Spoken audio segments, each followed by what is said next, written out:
Baim Wong kembali menjadi sorotan setelah mengunggah video dirinya yang tengah menjalani tes kejiwaan. Langkah tersebut diambil untuk membantah tuduhan yang beredar di media sosial yang menyebutkan bahwa dirinya mengidap narcissistic personality disorder atau NPD atau gangguan kepribadian narsistik. Dalam video yang dibagikan, Baim Wong terlihat dengan tenang menjalani sesi konsultasi dengan seorang psikiater. Ia menjawab pertanyaan-pertanyaan dari dokter dan mengikuti rangkaian tes kepribadian yang dilakukan selama pemeriksaan tersebut. Melalui unggahannya, Baim Wong memastikan bahwa hasil tes kesehatannya dalam kondisi baik-baik saja. Namun, ia mengungkapkan bahwa kadar kolesterolnya sedikit tinggi yang disebabkan oleh kebiasaannya mengkonsumsi seafood, keju, dan daging mentah. Baim Wong juga menambahkan bahwa selain tes fisik, dirinya sebelumnya telah melakukan tes kesehatan mental. Ia menegaskan bahwa tidak ada penyakit mental yang perlu dikhawatirkan. Terkait isu yang beredar mengenai dirinya yang diduga mengidap NPD, Baim Wong mengingatkan bahwa penyakit baik fisik maupun mental adalah hak privasi seseorang dan seharusnya tidak diumbar ke publik. Ia juga mengajak orang untuk lebih menjaga privasi orang lain, terutama mengenai kondisi kesehatan mental mereka. Baim Wong juga menekankan bahwa mengungkapkan informasi mengenai penyakit orang lain ke ranah publik bisa mencemarkan harga diri dan privasi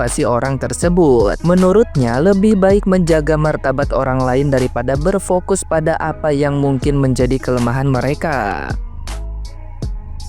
Nah, gimana nih menurut netizen yang terhormat? Silahkan berkomentar ya.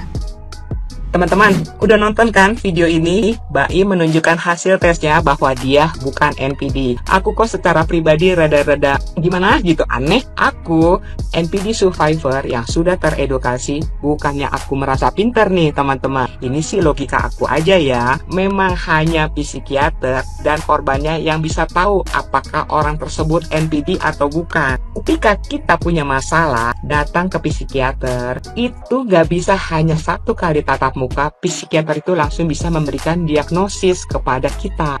Jadi pasiennya itu akan melakukan beberapa kali tatap muka kepada psikiater. Nah, di dalam tatap muka itu, psikiater itu akan melakukan wawancara kepada pasiennya, akan diberikan kuesioner untuk pasiennya jawab, akan dilakukan interview. Setelah itu, psikiater akan melakukan observasi. Dengan begitu, barulah psikiater bisa memberikan diagnosis kepada pasiennya. Apa permasalahannya? Itu butuh waktu yang sangat lama. Nah, teman-teman pernah nonton nggak videoku ini?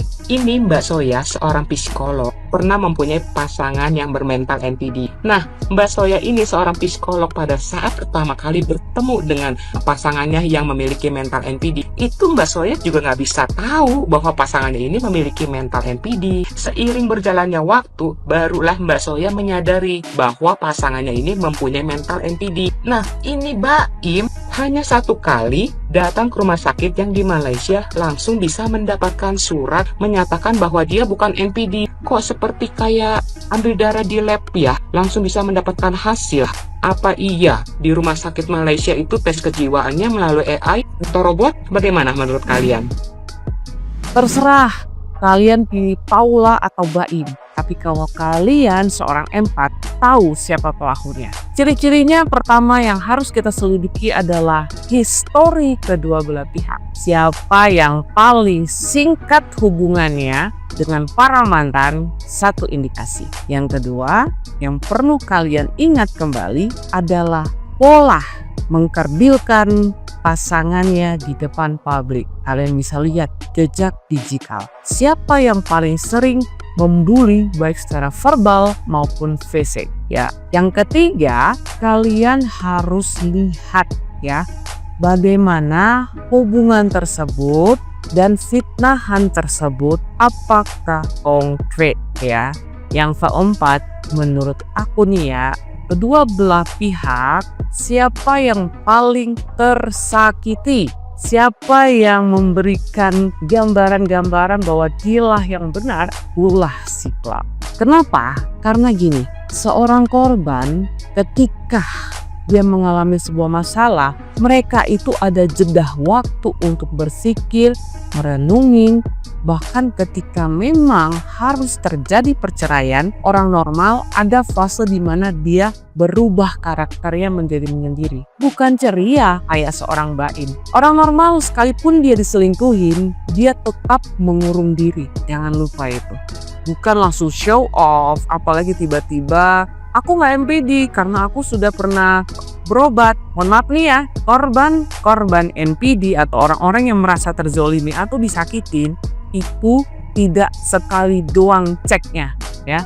Mereka akan mengalami yang namanya anxiety, DPD, dan penyakit-penyakit depresi lainnya. Kan kamu katanya korban, kok malah cengengesan? Kalau namanya korban, ada yang namanya anxiety, diam, murung, sedih. Mantan korban, kok ngerti saya. Agak bingung ya, ini alurnya kemana? Tapi aku sih berpendapat akan ada namanya hovering. Kalau nggak hovering, ada yang jawab. Jadi belakangan ini lagi rame kasus perceraian artis atau selebriti ya. Ya biasalah artis bercerai ya kan, jadi bahan gosip. Ya cuman gue sih kagak tertarik ngebahas siapa yang salah, siapa yang benar. Karena menurut gue guys, perceraian itu adalah ranah pribadi dan kita orang luar kagak bisa menganalisa dari satu sisi. Kita bukan siapa-siapa untuk bisa menghakimin.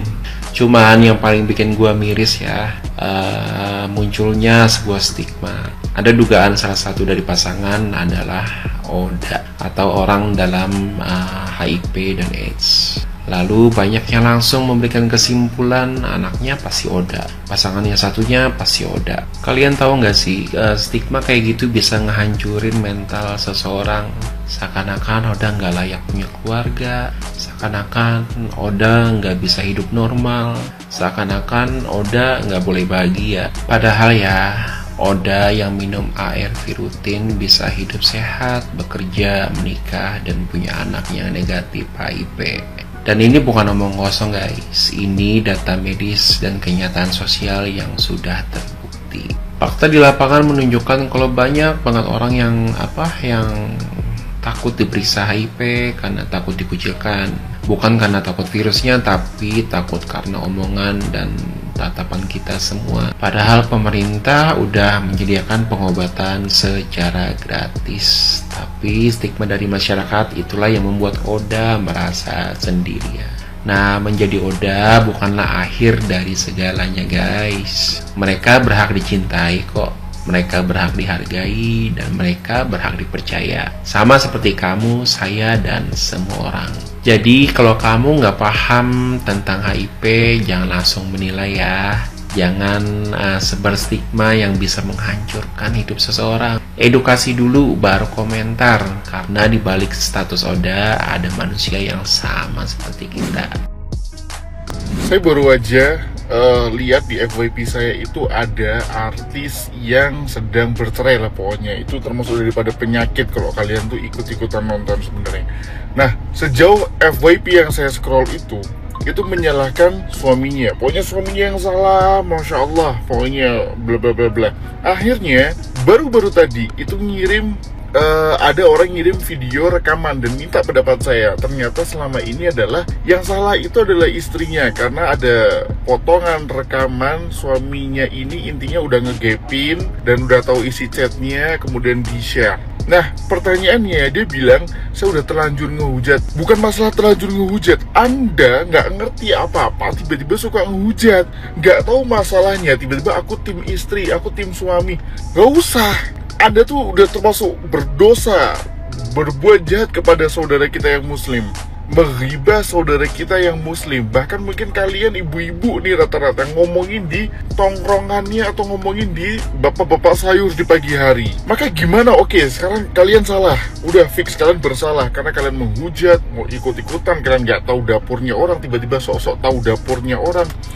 Sekarang caranya adalah meminta maaf kepada Allah Subhanahu wa Ta'ala atas perbuatan dosa kalian, menghujat sesama muslim. Dan kemudian yang kedua adalah cara memperbaikinya adalah mengucapkan kalimat di komen itu. Jadi kalau kita udah ngejatuhin orang, kita harus ngebaikin orang itu di komen itu juga. Dan kalau bisa DM pribadi, meskipun kamu tidak akan dilihat sama dia, tapi nyatakan kalau kamu bersalah. Dan jangan pernah ikut-ikutan urusan rumah tangga para selebritis, artis, pejabat. Kalian nggak tahu, udah Tunggu sampai emang beneran ada faktanya, ada buktinya, pengadilan secara hukum sudah ngasih tahu siapa yang salah, sudah bikin pelajaran. Gak usah ikut-ikut atau nimbrung, karena gak the bias Anda kayak gitu tuh, kayak ikut-ikutan, hujat, gak tahu dapur orang. Sedangkan kalau ada orang gak tahu dapur Anda, kemudian dia ngomongin dapur kamu misalnya, itu tuh istrinya tuh udah gak pernah masak, padahal kamu pernah masak.